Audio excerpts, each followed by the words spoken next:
Hi, I'm Selena from Annie's Bookstop of Worcester, and I'm here with Christopher Golden, who is well, I'll let him explain who he is, but he's a horror writer. And for readers unfamiliar with your work, how would you describe what you write, Christopher? That's a really good question. I've been writing professionally since 1990. Well, my first novel came out in 94.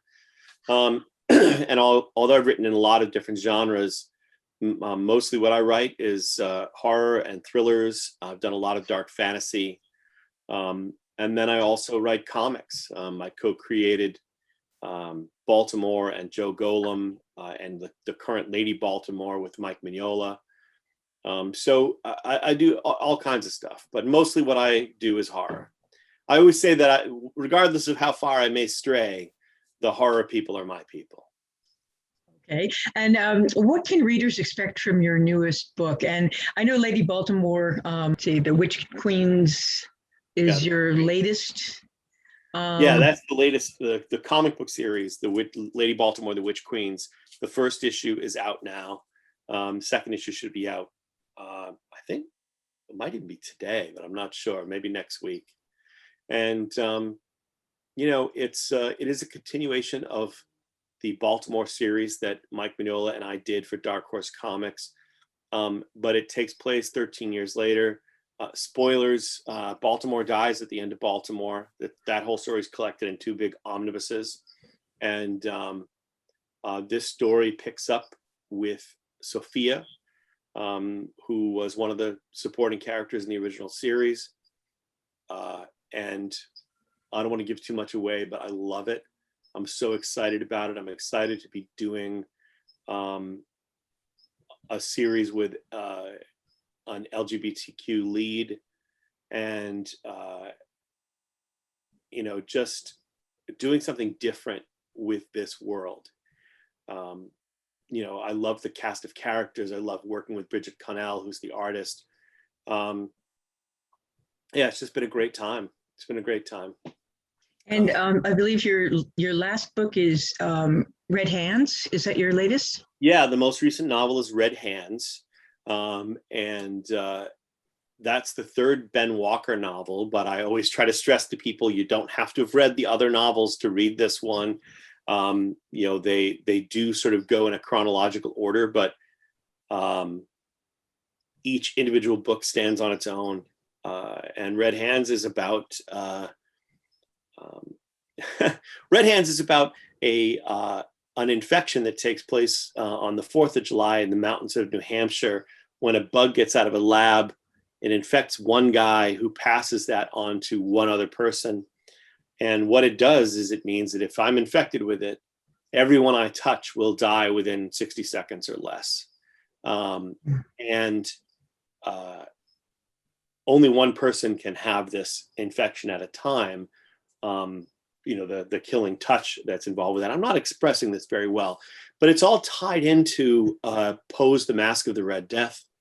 And given where we are, it takes place on the 4th of July.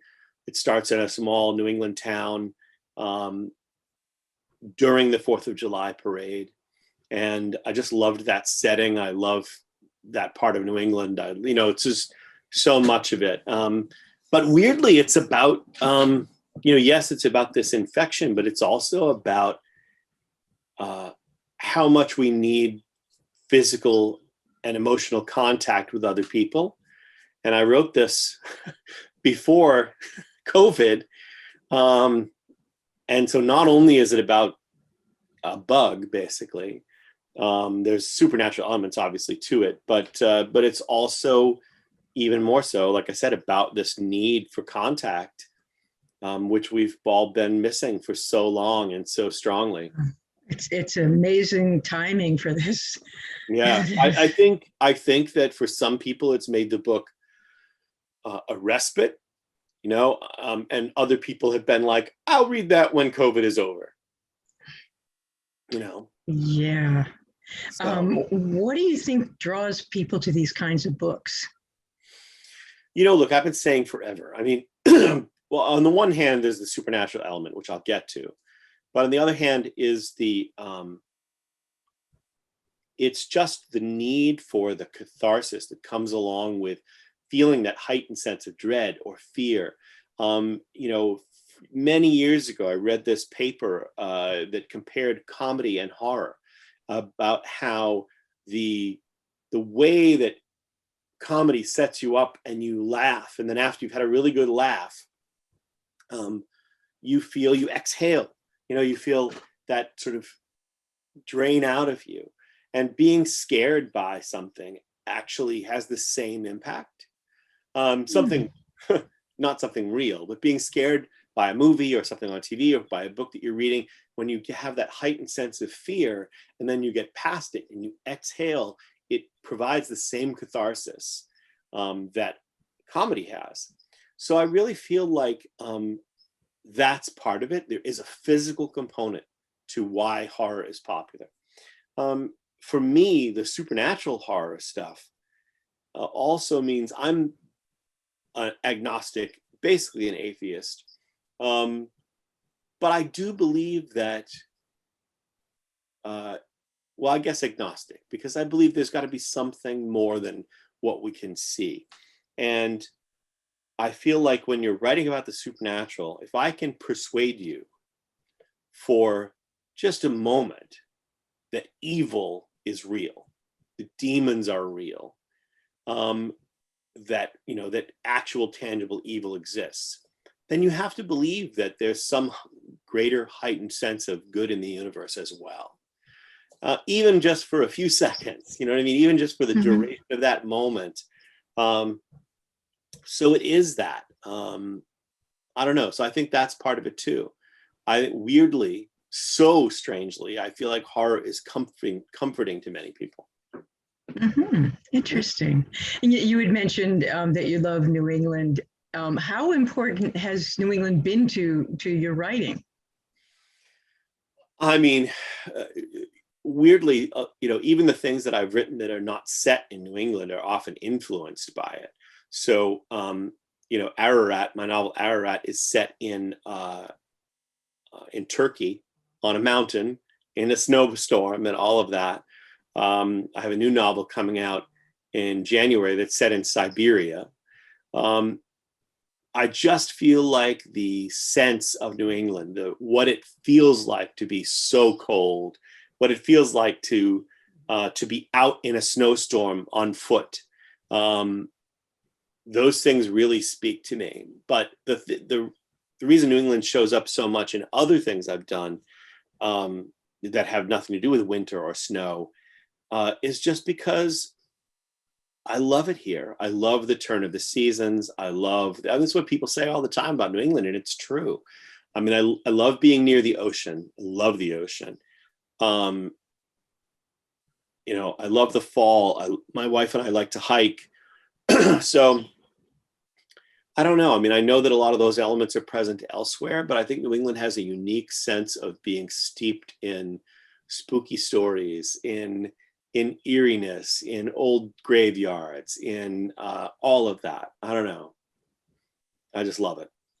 Okay, that's great. Now, what was the inspiration for Red Hands, and what were the steps that you took to bring it from inspiration to the final product?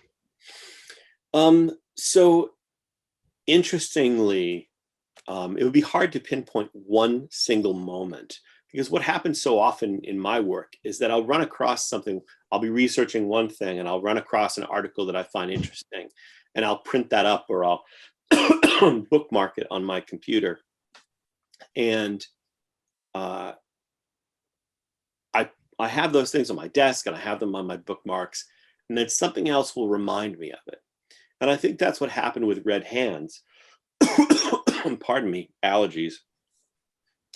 I think with Red Hands, I just had a moment of epiphany. I could see in my head this 4th of July parade, and the people gathered there, and the car that drives through the crowd. We've been seeing a lot of that, unfortunately, at the time. And the guy who gets out, and he's very sick, and people go to try to help him, and he touches them and everyone he touches falls dead. I just had that image in my head, or that scene sort of unfolding. And then I was thinking, where does that lead? And I knew from that point that it had to then become a Ben Walker novel. And also it was this idea of being someone who the main character, well, aside from Walker, the other main character is Maeve. And Maeve is a young woman who's in her late 20s. She's looking for a new job, a new start in life. She's trying to move away from where she grew up. And it is about what happens when you can't touch, like I said, the people that you love. So the combination of those elements started to merge together with me. And that's what I was saying about, like, I'll have various things printed up, or I'll have ideas, then I'll start doing research. And they kind of just all become this little stew, you know? And then you're dipping into that stew and figuring out where do you want to go with it. And for me, I think the most interesting turn was that the supernatural element in Red Hands, which I don't want to get into, was intended originally to be a very light touch.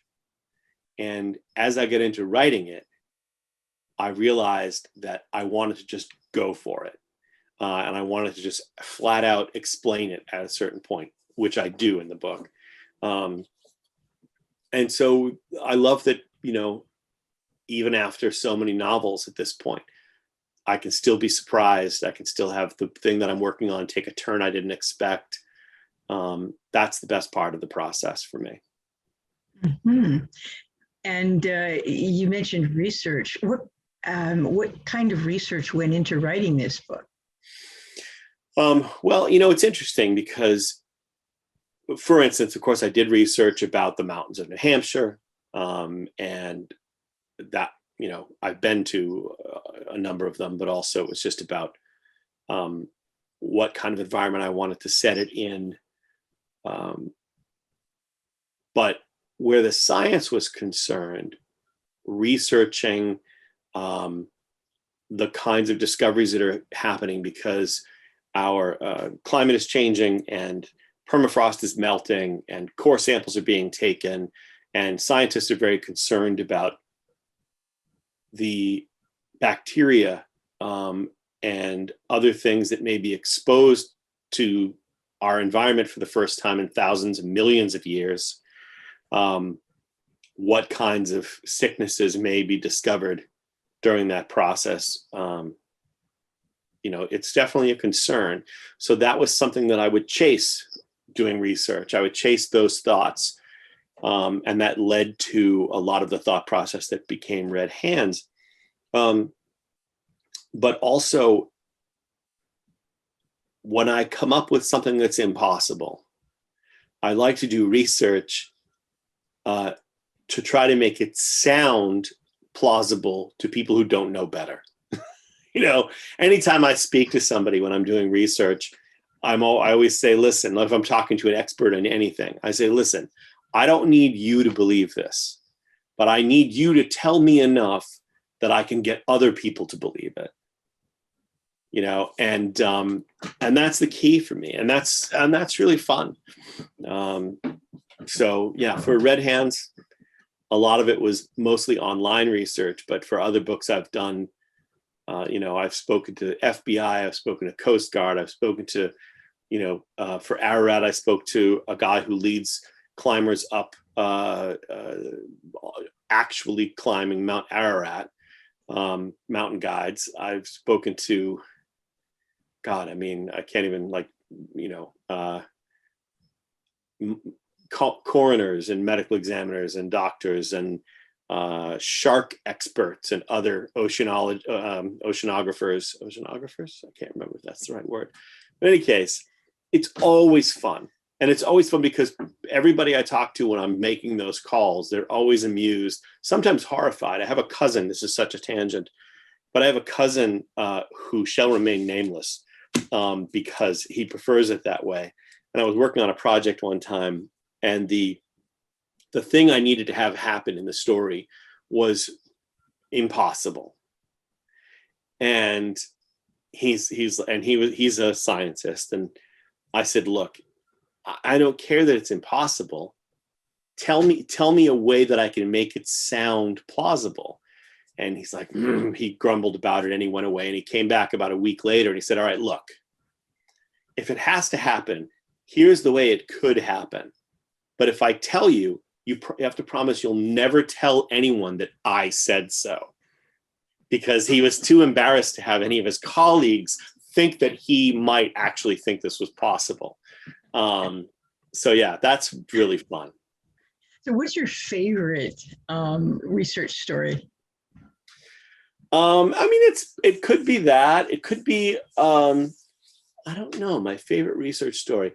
I think, talking to the Coast Guard, talking to a FBI oceanic interdiction agent about the, catching drug runners in the Caribbean. That was really fun. And I think, talking to the shark guy, and again, this is a guy who's literally the top scientist in shark research, certainly on the eastern half of the United States, if not in the whole country. And he was funny and loved talking about it. And we talked about, I got all the information from him that I needed.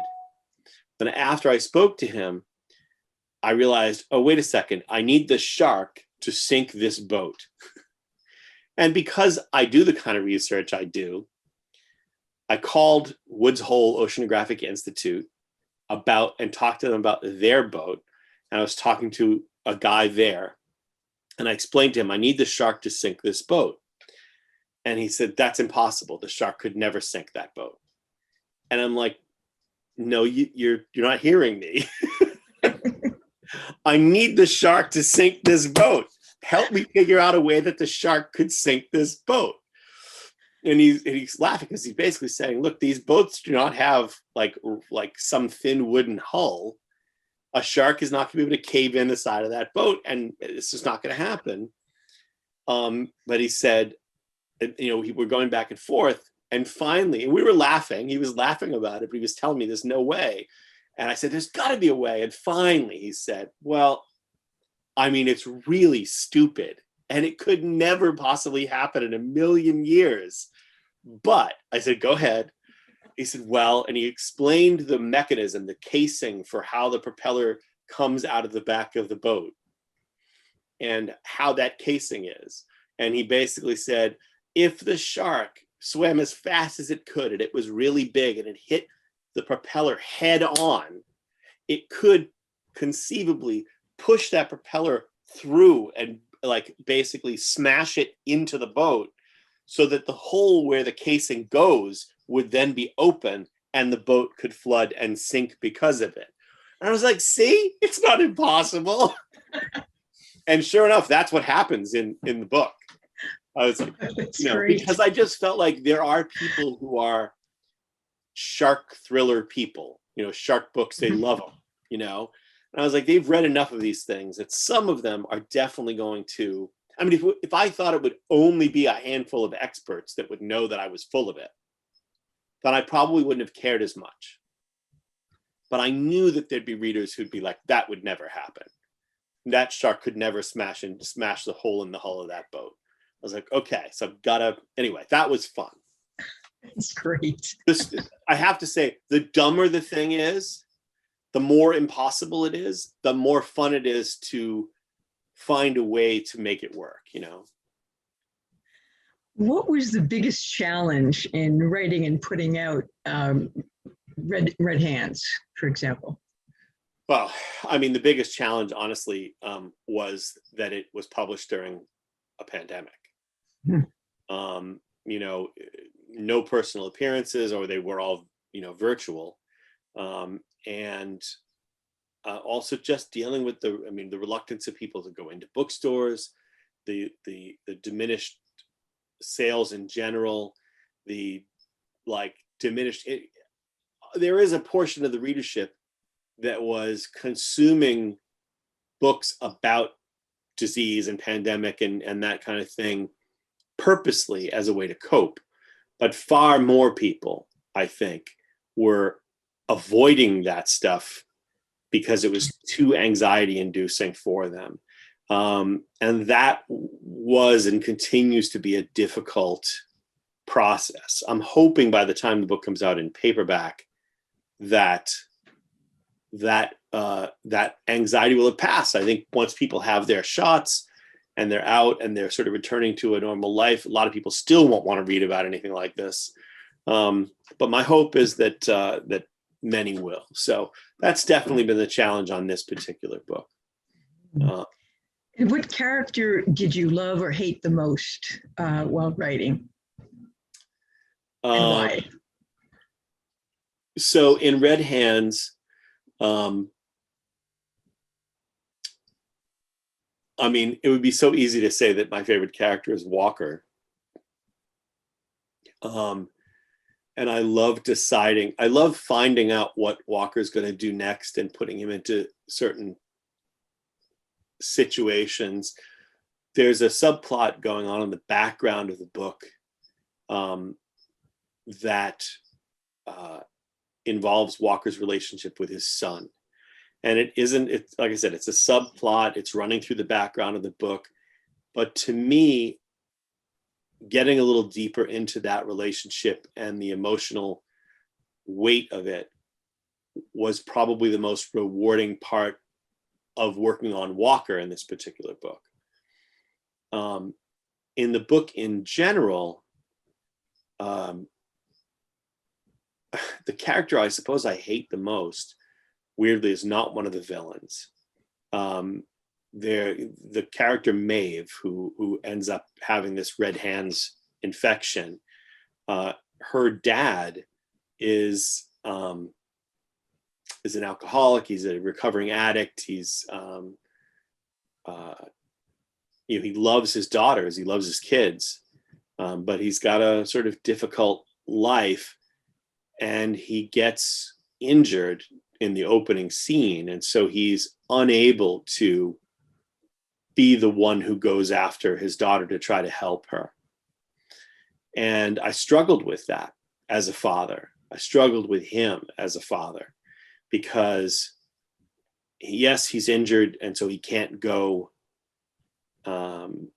and pursue her the way that he would probably like to.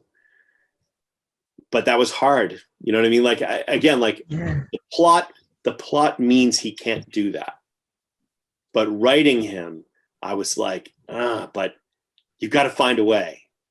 So it was interesting to play off Walker as a father with Ted Sinclair as a father and just see what that did. And then my other favorite character to write is a character whose name is Alina Boudreau. She's named after my grandmother. She first appeared in my novel, The Ocean Dark, and she makes her reappearance here in a small role, but I suspect we'll see her again. Wonderful. So what else can we expect from you in the near future? Well, lots of comics, which we won't. I'm also working on a bunch of TV and movie pitches and scripts and things, but lots of comics. And my next novel, Road of Bones, will be out in January.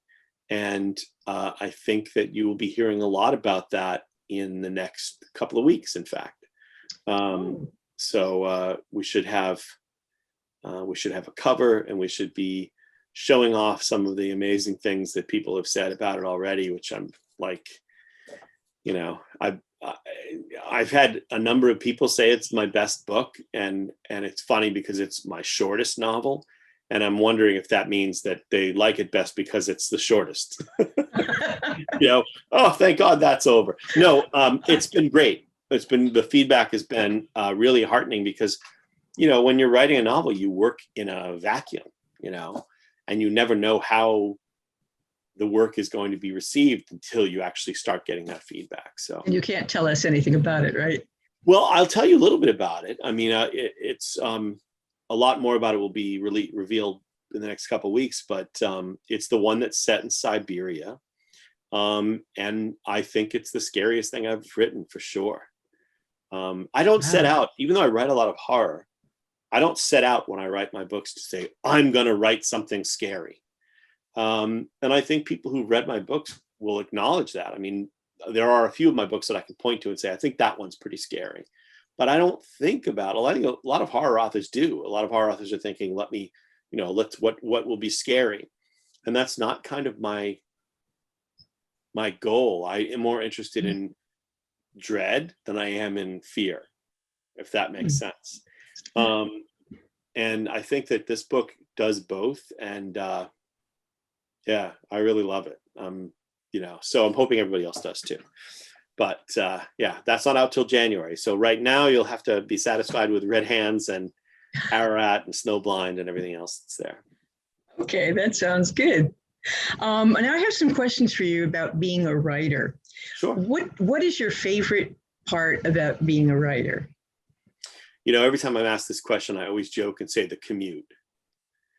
But I know that that's cheating. I think my favorite part of being a writer is just the telling of the stories. It's the knowing, it's when the story lands. I always said, like, I'm much more interested in being a storyteller than I am in being, and I'm not disdaining this, but people talk about being an artist, and storytellers and artists have a lot of crossover. That's it's the same thing, some would say, but I'm much more interested in the telling of the story and in the entertaining of the reader and in getting some kind of emotional reaction out of the reader. If I can make somebody cry, or if I can make you afraid, or if I can make you excited or fall in love with a character, or whatever, those are the most rewarding parts for me. And I think because I get excited about things, and I'm a nerd and a geek about things, and if I can get other people to feel that based on something I did, what else can I ask for? Mm-hmm. And what do you think, what do you consider the most challenging part of the writing process? Of the process, not the business. That's a whole other ballgame. The most challenging part of the process, honestly, is how much time I spend hating what I've done. There's so much of the process during the process of writing. There's so much time in which I'm like, oh, I hate this, or this isn't working, or I don't think I don't like this part, and and then racking my brain to think, what do I need to go back and repair or replace or smooth over so that I will be happy with the outcome. I know writers who love every minute of it, and I'm not one of those writers, and so almost every time I get to the end and I'll stop halfway through because I have a lot of ideas about things I already want to change, and I'll go back to the beginning and start rewriting. And it's good when you do that, because you are fixing things and making things make sense and pulling threads together that need to be pulled together. But also almost every time you go, oh, okay, this isn't as bad as I thought it was, so the important thing is whether you like it at the end. If you're like, I'm usually happy with it before I start it, and I'm happy with it when I'm done with it. But I think if I was happy with it while I was writing it, it wouldn't turn out to be half as good, because I think it comes out well. I hope most of the time it comes out well because I'm dissatisfied. So I hate that part of the process, but it's the most valuable part. Are you a pantser or an outliner? I'm both. I don't think I outline as much as I need to persuade an editor or to make sense of it myself. But I'm starting a book next week, my next novel, and literally what I what I have is a pitch document rather than an outline. It's like 3 pages, 4 pages long. And I'm definitely going to need to do some outlining first, but I'll probably only outline the first few chapters, and then I'll write them. And then as I go, I'll sort of add to my plans as I figure it out. And so a lot of times I'll sort of just outline the next few scenes as I go. So at least I know kind of where I'm headed. So I've worked the entire spectrum of, pantsing and outlining at some point over my career. Okay. What has been your favorite adventure during your writing career? I've been fortunate enough to have many adventures, usually in conjunction with collaborators and friends. Tom Znagoski and I have driven around Los Angeles doing pitches for TV projects and things, and those are really fun. But probably my favorite adventure ever, and I don't imagine anything will ever change this as a writer, was a few years ago. Tim Leben and Rio Ewers and I were guests at the International Vampire Film and Arts Festival, which took place in Sighisoara, Romania, which is in Transylvania. Sighisoara is the town where Dracula was born in real life.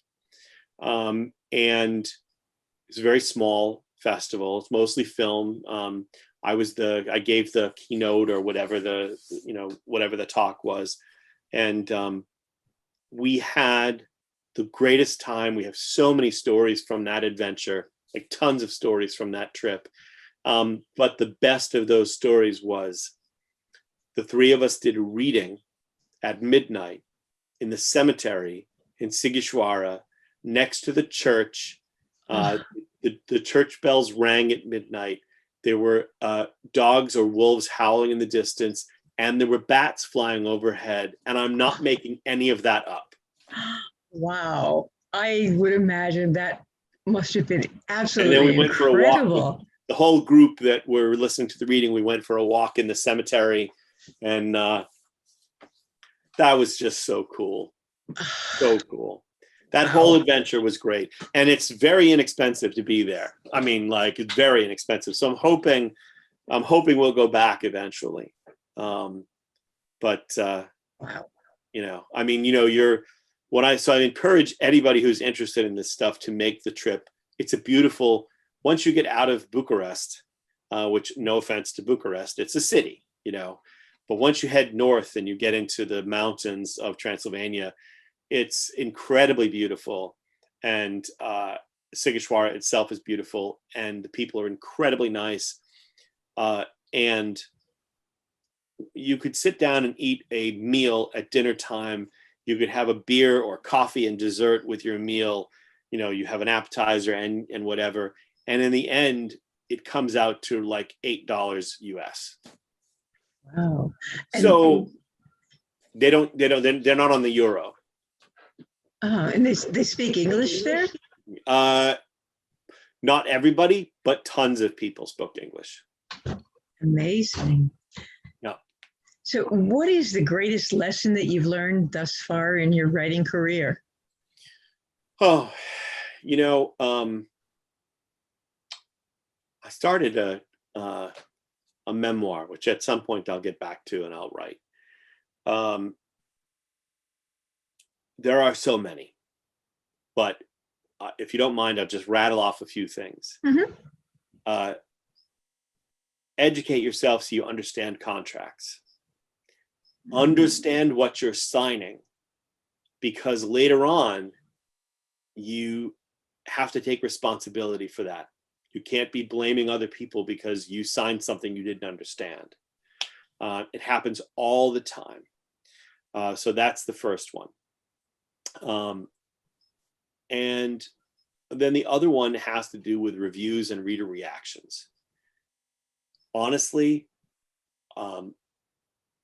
once upon a time, I had a review that called me one of the great fantasists of my generation. But I also had a review that said of one of my novels, "This book sucks donkeys." So I encourage writers to hear what I'm saying. You cannot take the great fantasist of his generation seriously without taking "This book sucks donkeys" seriously. Just do your work, be happy if people like it, entertain, tell stories, because again, like, I read reviews because, we all do, and some of them come in handy to spread the word about the book to other people. But I am clearly not one of the master fantasists of my generation. And that is, I feel, an objective opinion, despite the fact that I am the person that review was talking about. But this book did not suck donkeys either. So, you just have to roll with it. You can't please everybody. Exactly. Mm-hmm. Yeah. Wow. I guess that kind of answers my next question, which is what piece of advice would you want to share with other writers? Yeah. Yeah. Yep. Those same lessons. Yep. Same lessons. Are there any groups, clubs, or organizations that you'd recommend to other writers that might have helped you in your career?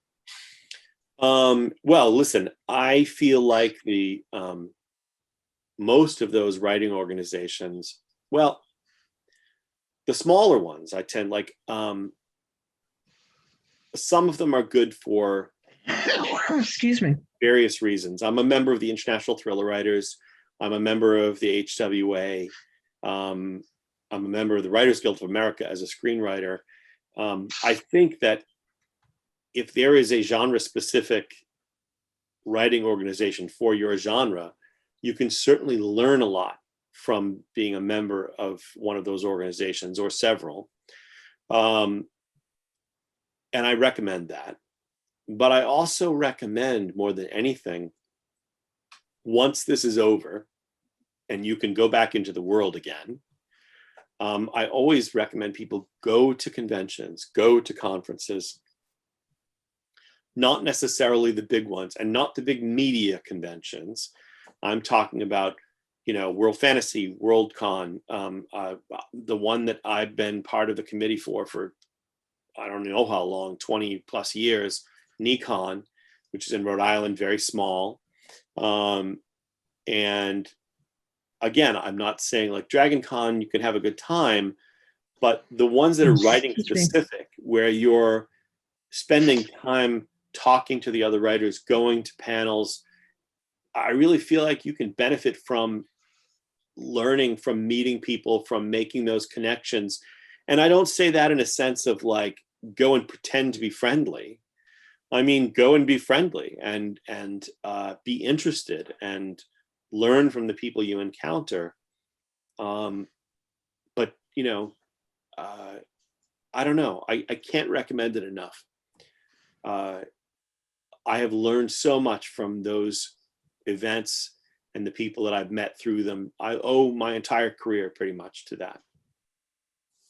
Great. Really good advice there. Now I have some questions about you as a person. Sure. What is one thing that most people don't realize about you? Oh, let's see. I don't know. I've been around for a while. So what do most people not realize about me? I guess the thing I would say is that I think most people assume that I'm an extrovert because I come off extroverted. But a number of years ago, I discovered the phrase introverted extrovert. And I realized, I was like, I finally get it. I'm me. So that like, I seem like I would love to go to those events that I was talking about. But in reality, like, I go and I like to interact, but it exhausts me. And then I need to go and hide. And so this is good because I don't have to leave my house, and so it is interesting. I think a lot of people who know me and have observed me like out in the habitat of the writing community would assume that I'm much more extroverted than I actually am in reality. So You'd be amazed at how many writers have told me that very same thing, that, I'm shy. Yeah, A well, I lot definitely of am not writers. shy. I've never been Yeah. shy. And that's the extroverted part of it. Definitely not shy, but I am, I often have to force myself not to retreat, Ah, just like, because I'll be out and then I'm like, oh, I want to go back and just like close the door. yeah, So there is a difference. Yeah. yeah. um, all right. What question would you wish interviewers would ask you? And what would the answer be? Oh, wow. Um, Boy, the one thing I think about a lot is, I think about the business. I think about, I guess the question would be, what's the secret to longevity and to having a career, right? Um, and obviously, there's no one answer to that question. But the thing that I try to say to people all the time, because look, I have known many writers over the years who are talented, who have had a moderate level of success, but who then sort of vanish, partly because of they have one or two or three strikeouts, and that's it. And I've had way more than three strikeouts, but I keep being able to get up to bat. And I think part of the reason for that, and my advice would be, that differentiating your career, keeping it varied, keeping it interesting, pursuing anything that interests you. And again, I've written comics, I've written short stories, screenplays, video games, tie-ins. I wrote young adult for years. I've written thrillers and science fiction and fantasy and all this stuff. All of it I wanted to do. It was all stuff that was interesting to me. But had I stayed in my lane, had I only pursued one thing at any given time, or even two things at any given time, I would have been, my career would have been done 10, 15 times, over the course of time. And I feel like if the secret to having a career, unless you become super successful doing something, like Charlene Harris is a good friend of mine, and Charlene was super successful with the Stackhouse books. Even then, Charlene wanted to learn other things and differentiate and do something different, which I applaud her for. But she didn't need to do that. So unless you're at that level of success, to build a career, have a lot of different arrows in your quiver. Okay, so what is or are your passions when you're not writing? And how do you make time for them? So first and foremost are my wife and our kids. My wife, Connie, and I have been married it'll be 30 years this year. And whenever I'm not, working, I just like to spend time with her, with the kids. Our kids are grown now. Our youngest is starting college in the fall. And, it's interesting because, a lot of times on the weekends or the evenings, people want to do even some of these kinds of things after hours. And a lot of times I'm really reluctant to do that because my wife is a school teacher, and this time of year, 8:30, she's exhausted, so I try to keep that time for us.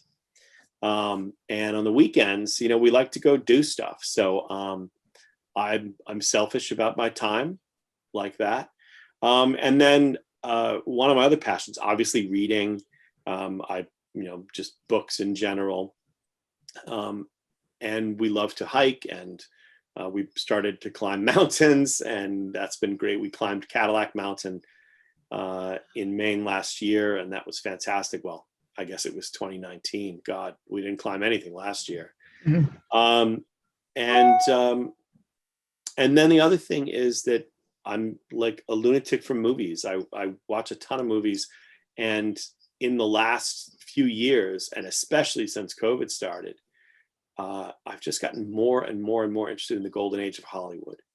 So I watch, I usually in the morning with my tea, this is how I fit it in. I DVR lots of movies off Turner Classic Movies. And when I have my breakfast in the morning, when I'm drinking my tea, I go sit down and I watch 20 to 30 minutes of some old movie. And I'll do that until I'm done. And then, so I probably watch maybe 2 old movies a week, just with my tea. And yeah, I just love them. And I'm getting more and more interested in them, to the point where I'm now reading a like 800-page biography of Barbara Stanwyck, who is one of the best actresses from that generation. Oh, wow. That's interesting. Yeah, it is a very interesting generation for movies. And so what are some of your writing related hobbies? Oh, writing is my hobby. What do you mean? I mean, reading books, reading comics. I'm not a video gamer. I played video games when I was a kid, but I grew up with Atari, and arcades. And then I guess Sega Genesis was the last time I played video games. But other than that, sharing my enthusiasm isn't my hobby. That's I just a good love one. doing it. I realized at some point along the way that the defining characteristic of my personality comes from my childhood, when my mom would make me a peanut butter sandwich or a tuna fish sandwich, and I'd be so happy in the like 2nd grade when I'd be like, oh, and I'd be so excited. I wanted everybody else to be excited too. I said, whoever likes peanut butter, raise your hand.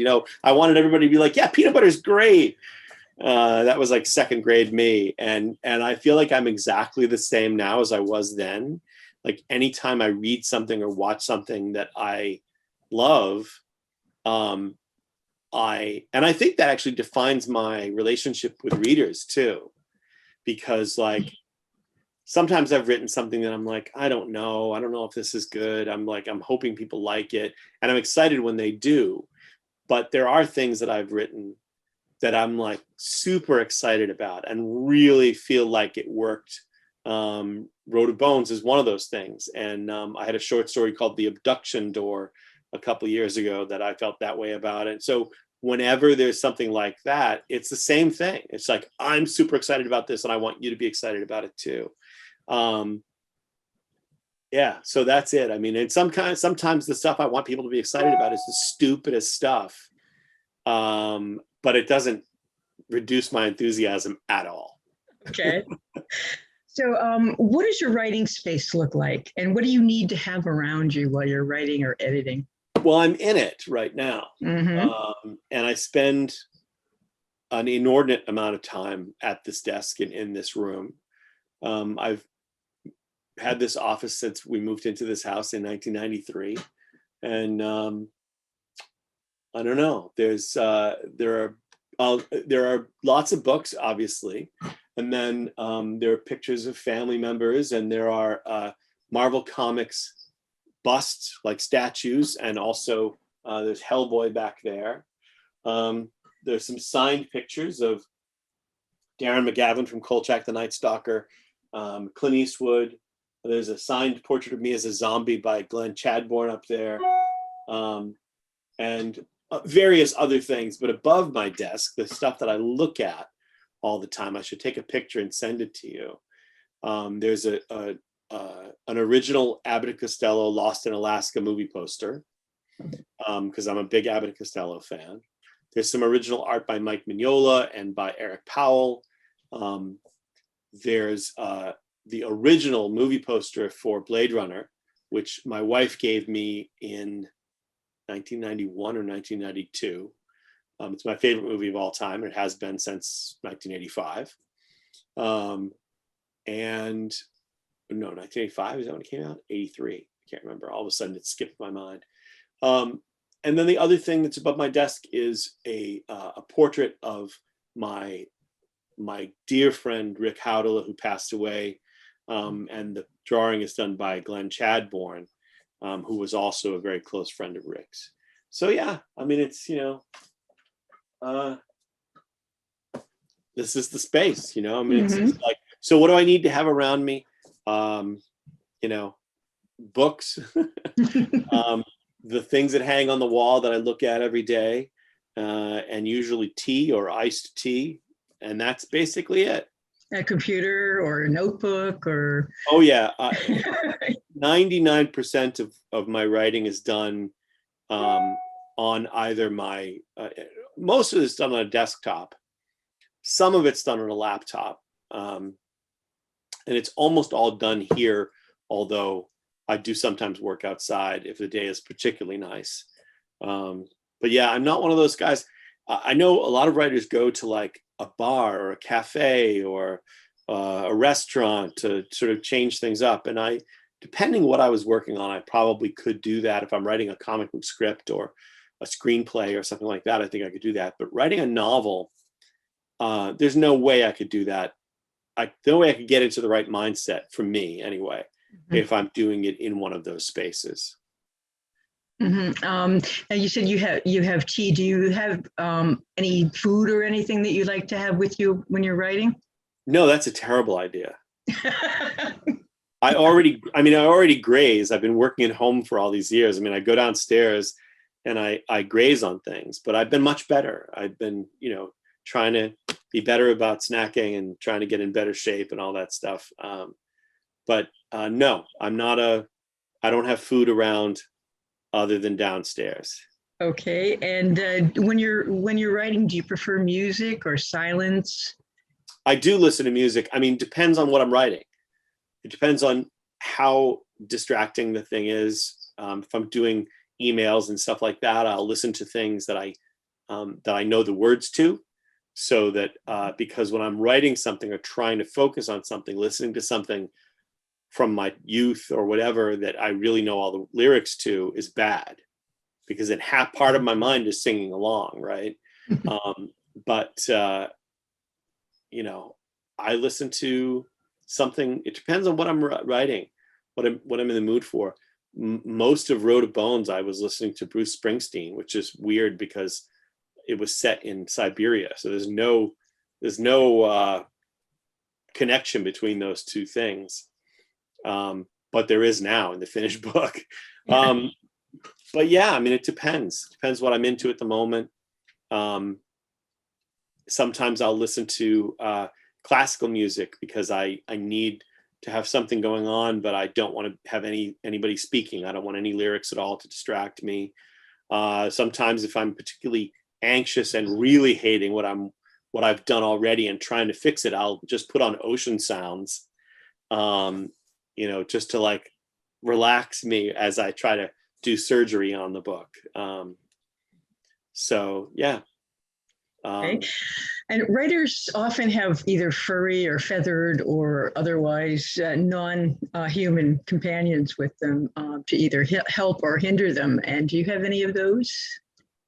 I don't. I had a dog as a kid, and we've never had a pet. As an adult, I've never had a pet, except I think we had fish at one point when the kids were little, and I think we had not a gerbil, something like that. But we've never had a dog or a cat. I'm really, really allergic to cats, and I'm really allergic to dogs who have fur versus short hair, but there are definitely dogs I'm not allergic to.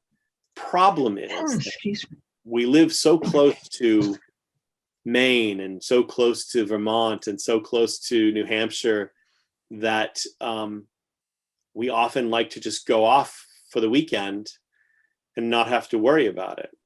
And I think that's, if we're up in Maine, go to the beach, it's nice to be able to say, oh, why don't we stay for dinner? Or why don't we, and although I have to say that the older I get, the more the idea of having a dog appeals to me.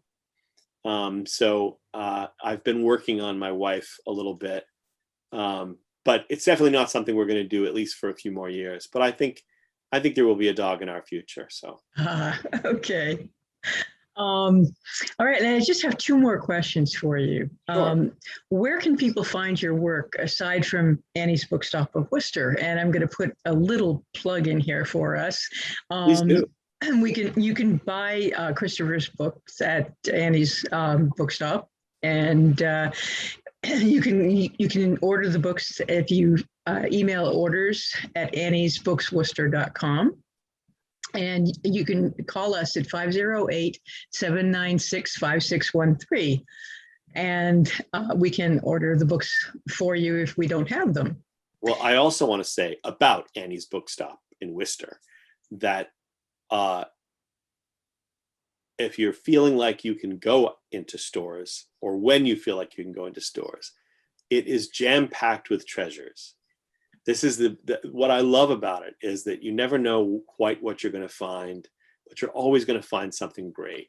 I've only been into the store a few times, but each time I'm like, oh, but and you could buy a gazillion things, but I think I got, one of the gigantic omnibus complete stories of M.R. James the last time I was in there. And I just love it because you never know what you're going to find. Oh, thank you. So where else can people find your books?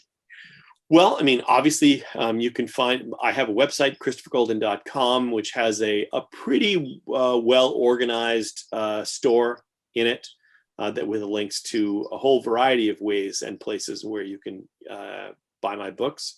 I do encourage people to buy my books from brick and mortar stores whenever possible. And if not possible, of course, there's IndieBound and other links that you can go to support your independent bookstores and your other brick and mortar stores. But yeah, most of my books that are still in print are available in that way. Others that have been done through Haverhill House are probably mostly available at the big online retailers. Because that's unfortunately Haverhill House doesn't have a large reach. Although I believe Annie's does carry some of those Haverhill House books. So yeah, or we could get them. Yes, so order them from Annie's to support your local brick and mortar store. Thank you. And the last question is, how can we follow your work and share your awesomeness? Thank you. Well, I'm all out of awesomeness, but oh no, you're not. Yes, christophergolden.com, and I'm on Twitter. At Christoph Golden, you take off the ER at the end because my name was too long when I was signing up. At Christoph Golden on Twitter, and I'm on Facebook, I'm on Instagram. Come join the conversation. Great. Well, thank you so much, Christopher. And we will hopefully be seeing you sometime soon at Annie's when COVID is over. Yeah. This is it. As I said, I get my second shot on Saturday, and I can't wait to exist in the world again. I know. I agree, definitely. So we will be seeing you soon. Okay. Thanks very much for joining us today. Okay. Bye.